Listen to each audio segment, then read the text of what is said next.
یوم ترجف الراجفہ، وہ دن جس دن ہلا دیا جائے گا، ہلانا، را جیم اور فا، بے ہنگم حرکت، بے ترتیب حرکت، یعنی جو حرکت پہلے تھی اس حرکت سے ہٹا کر کوئی اور طرح کی حرکت۔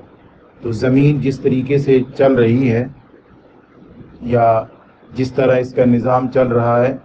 اس سے ہٹا کر اور طریقے سے حرکت دے دی جائے گی، اور یہ حرکت ایسی ہوگی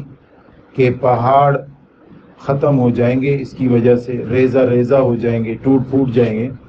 اور زمین کے اندر بیٹھ جائیں گے اور بالکل ہموار کر دی جائے گی۔ یوم ترجف الراجفہ،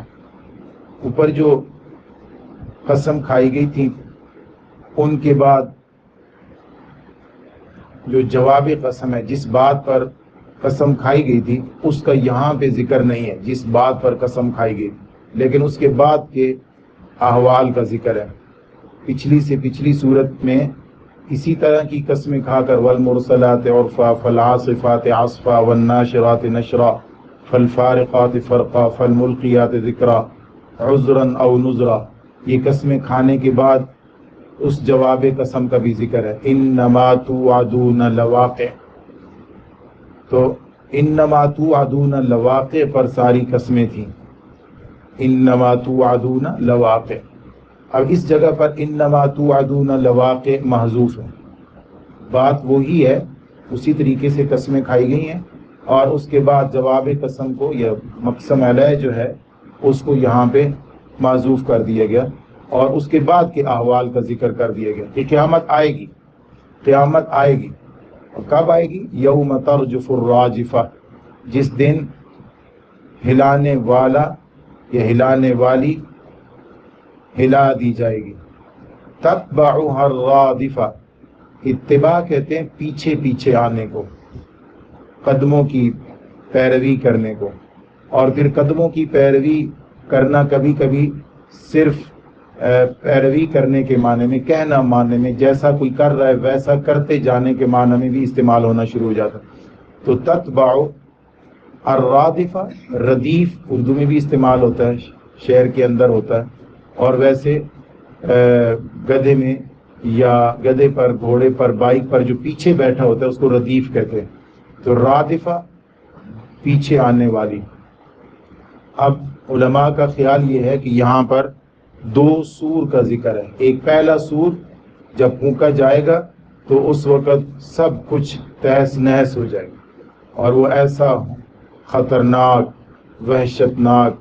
اور ہولناک ایک قسم کی آواز ہوگی کہ جس کی وجہ سے تمام جاندار مر جائیں گے، اور 40 سال تک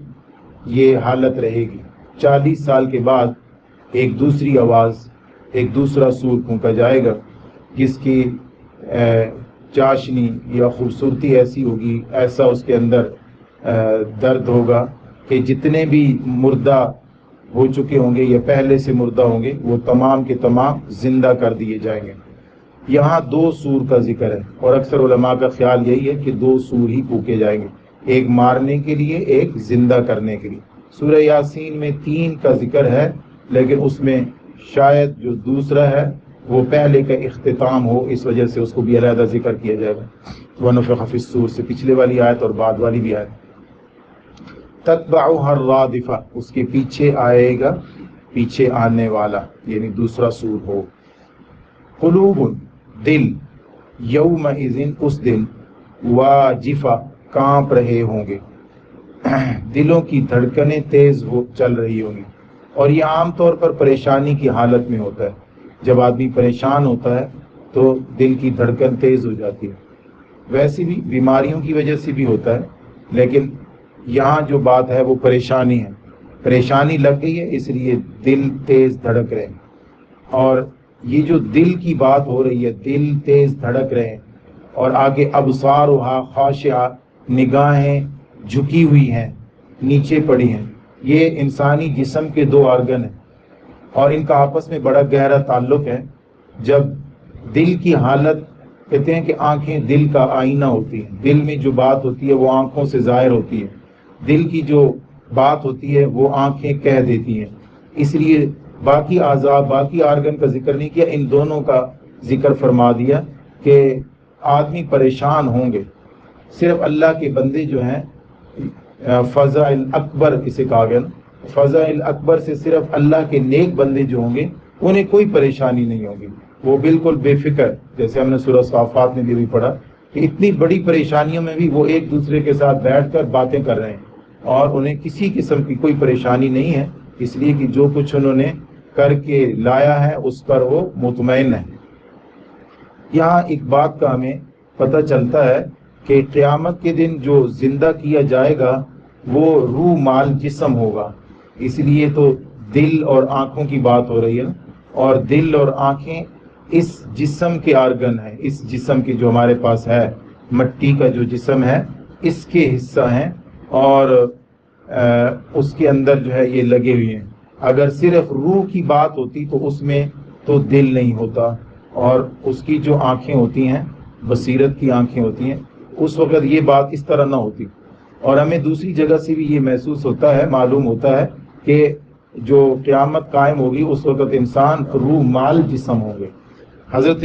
ابراہیم علیہ السلام نے اللہ رب العزت سے پوچھا کہ ارنی کیف تحیی الموتیٰ، میں دیکھنا چاہتا ہوں، مجھے دکھائیے کہ مردوں کو زندہ کیسے کریں گے۔ تو اللہ تعالیٰ نے فرمایا کہ اولم تؤمن، کیا آپ کو یقین نہیں ہے، ایمان نہیں ہے؟ حضرت ابراہیم علیہ السلام نے عرض کیا بھلا کیوں نہیں، آپ نے فرما دیا کہ میں زندہ کروں گا، میرا ایمان ہے، لیکن میں دیکھنا چاہتا ہوں کہ ہوگا کیسے۔ لیطمئن قلبی